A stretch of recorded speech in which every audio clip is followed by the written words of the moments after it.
আসসালামু আলাইকুম প্রিয় ফুটবল ফ্যান্স।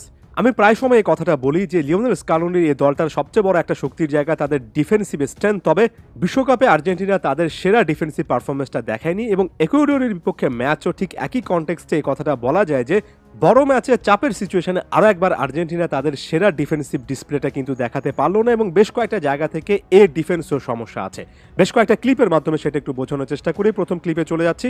স্টার্টিং লাইনআপে Angel Di Maria right winger হিসেবে স্টার্ট না করলে রাইট সাইডে উইডটা প্রোভাইড করার জন্য নাহুয়েল মোলিনা অনেকটুকু উপরে উঠে আসেন, অনেক সময় রাইট উইং পজিশনে চলে আসেন। তবে এ ম্যাচে শুরুর দিকে বারবার করে দেখেছি যতবারই নাহুয়েল মোলিনা উপরের দিকে উঠেছেন ততবারই সে জায়গায় যে ফাঁকা স্পেস রেখে গিয়েছেন সেটা এক্সপ্লয়েট করার চেষ্টা করেছে ইকুয়েডর। এমনকি কানাডার বিপক্ষে প্রথম ম্যাচে একই রকমের চিত্র দেখেছিলাম। এখানে দেখুন কিভাবে নাহুয়েল মোলিনা উপরে উঠে আসলেন এবং মইসেস কাইসাদো সে সুযোগটা নিলেন এবং নাহুয়েল মোলিনা ব্যাকট্র্যাক করতে রীতিমতো হিমশিম খাচ্ছিলেন। কাইসাদো একটা ক্রস করেছেন বা কাটব্যাক বলা যায় এবং সেখান থেকে সার্মিয়েন্তো প্রায় গোল করে ফেলেছিলেন। দিবু মার্টিনেজ অসাধারণ দক্ষতায় সেটা সেভ করেছেন। এখানে নাহুয়েল মোলিনার আউট অফ পজিশনে চলে যাওয়া এবং ব্যাকট্র্যাক করতে না পারা এটা আর্জেন্টিনাকে শুরুর দিকে ভুগিয়েছে। রাইট ব্যাক পজিশনে মোলিনার কাছ থেকে আমরা একেবারে টপ ক্লাস পারফরমেন্স, একেবারে ভেরি বেস্ট লেভেলের পারফরমেন্স সেভাবে পাচ্ছি না।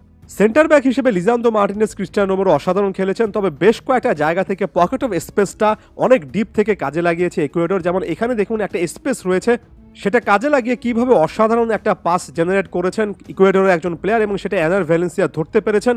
আপনারা যদি অন্য অ্যাঙ্গেল থেকে দেখেন মাঝখানের একটা বিশাল ফাঁকা জায়গা এবং সে ফাঁকা জায়গা দিয়ে কিভাবে প্লেয়ারদের পেছনে বা ডিফেন্স তাদের পেছনের স্পেসটুকু কাজে লাগিয়ে ইকুয়েডর একটা আক্রমণ থেকে আরও একটা গোল অপরচুনিটি তৈরি করছিল। এখন লেফট ব্যাক পজিশন আর্জেন্টিনার সবচেয়ে বড় দুর্বল একটা জায়গা ডিফেন্স, এটা নিয়ে অনেকদিন ধরে আলোচনা করেছি। ওই সাইডে এভাবে পকেট অফ স্পেস কিন্তু প্রায় প্রতিটা ম্যাচে দেখা যায় এবং এই ম্যাচটাতে ইকুয়েডোরিয়ান প্লেয়াররা যেভাবে বিহাইন্ড দ্য লাইন রান করেছে, অর্থাৎ ডিফেন্স লাইনের পেছনের স্পেসটুকু কাজে লাগিয়েছে, বারবার করে কিন্তু আর্জেন্টাইন ডিফেন্ডারদের একটু উপরে উঠে আসার সুযোগ নিয়ে অফসাইড ট্র্যাপ ভেঙে তারা এভাবে রানগুলো মেক করেছে এবং ডিফেন্সের খালি স্পেসগুলো, পেছনের স্পেসগুলো কাজে লাগিয়েছে। এটা নিয়ে লিওনেল স্কালোনির কাজ করতেই হবে। আর্জেন্টিনা যে জায়গা থেকে গোল কনসিড করেছে সেই সাইডে লেফট সাইডে দেখুন নিকো গঞ্জালেস একটা ব্যথা পেয়েছিলেন, মাঠের মধ্যে পড়ে গিয়েছিলেন এবং লেফট সাইডের ওই জায়গায় যে একটা নাম্বার গেমে আর্জেন্টিনা পিছিয়ে গিয়েছে, ইকুয়েডরিয়ান প্লেয়ারের সংখ্যা আর্জেন্টাইন প্লেয়ারদের চেয়ে অনেক বেশি ছিল এবং সেটা সুযোগ নিয়ে ইকুয়েডর একটা ভালো ক্রস করেছে, সেটা আটকানোর মতো কোনো প্লেয়ার সেখানে ছিলেন না। নিকোলাস ওটামেন্ডি এই জায়গায় একেবারে স্টাক হয়ে গেছেন এবং গোল স্কোরার রদ্রিগেজ খুব ভালো করে জানতেন যে এই সুযোগটা নিতে হবে এবং সেখানে লাফিয়ে হেড করেছেন। আরেকটু সামনে যদি নিকোলাস ওটামেন্ডি চলে আসতে পারতেন কিংবা আগের সেকেন্ডটাতে যদি বুঝতে পারতেন, যদি সামনে চলে আসতে পারতেন তাহলে সেটা হয়তো বা ক্লিয়ার করা যেত কিংবা যদি ক্রসটাই না আসতো সবচেয়ে বেশি করে ভালো হতো। ম্যাচের পর ম্যাচ দেখছি এমন টাইপের সিচুয়েশনে আর্জেন্টাইন ডিফেন্ডাররা নিজের জায়গায় সিমেন্টেড হয়ে যান, একেবারে স্টাক হয়ে যান এবং প্রতিপক্ষ সে সুযোগটা নেন। আপনার একেবারে সামনে থেকে কেউ যদি হেডেড অ্যাটেম্পটে এভাবে গোলের পর গোল করে তখন ডিফেন্সে এই স্কিলটা নিয়ে অবশ্যই আলাদা করে কাজ করতে হবে। অনেকগুলো ম্যাচে কিন্তু এর আগে দেখেছি, বিশ্বকাপে নেদারল্যান্ডসের গোলের ক্ষেত্রে কিন্তু এটা স্পষ্টত বোঝা গিয়েছিল।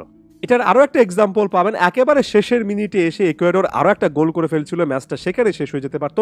এখানে দেখুন ডিবক্সের মধ্যে ঢুকে কিভাবে কেভিন রদ্রিগেজ আর্জেন্টাইন ডিফেন্ডারদের সামনে গিয়ে হেড করেছেন।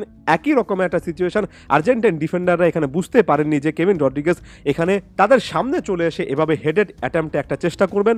এত ডিফেন্ডার থাকার পরেও ওই সময় কেভিন রদ্রিগেজ সেই হেডেড অ্যাটেম্পটাতে কানেক্ট করতে পেরেছিলেন। অন্য কেউ হলে, অন্য কোনো দল হলে আর্জেন্টিনার ম্যাচটা সেখানে শেষ হয়ে যেতে পারতো। এই যে ছোট ছোট ভুলগুলো, যেমন মলিনার আউট অফ পজিশনে চলে আসা, যে কোনো একটা সাইডে বিশাল রকমের একটা গ্যাপ থাকা যেখান থেকে একটা পাস দেওয়া যায়, ডিফেন্ডারদের পেছনের স্পেসটুকু কাজে লাগানো যায়, কিংবা প্রতিপক্ষ ক্রসের ক্ষেত্রে এই জিনিসটা বুঝতে না পারা যে ডিফেন্ডারের সামনে থেকে একজন হেড করার চেষ্টা করছেন, এগুলো প্রায় প্রতিটা ম্যাচে দেখা যায় না। তবে যে ম্যাচে দেখা যায় সে ম্যাচে এই ডিফেন্স লাইন, এই ওয়েল অর্গানাইজড ডিফেন্স লাইনটাকে ভঙ্গুর বলে মনে হয়। ব্যাপারটাকে আমার কাছে কিছু দিক থেকে অদ্ভুত লাগে। এই ডিফেন্স লাইনটা প্রায় প্রতিটা ম্যাচে এমন সিচুয়েশনে দুর্দান্ত খেলে, তবে মাঝে মধ্যে একটা দুটো ম্যাচ কাটায় যেখানে আসলে হুট করে হরিফিক ডিফেন্ডিং করে। এটা বিশ্বকাপের বেশ কয়েকটা সিচুয়েশনে দেখেছি, এবার কিন্তু কোপা আমেরিকাতেও বেশ কয়েকটা সিচুয়েশনে দেখলাম। তাই সবসময় বলি আর্জেন্টিনার ডিফেন্সিভ লাইন আপ আর্জেন্টিনার সবচেয়ে বড় শক্তির একটা জায়গা, তবে এখনও এটা একটা আনফিনিশড বিজনেস, এখনও এখানে উন্নতির অনেক অনেক সুযোগ আছে, বিশেষ করে এমন সিচুয়েশনে। ধন্যবাদ সবাইকে।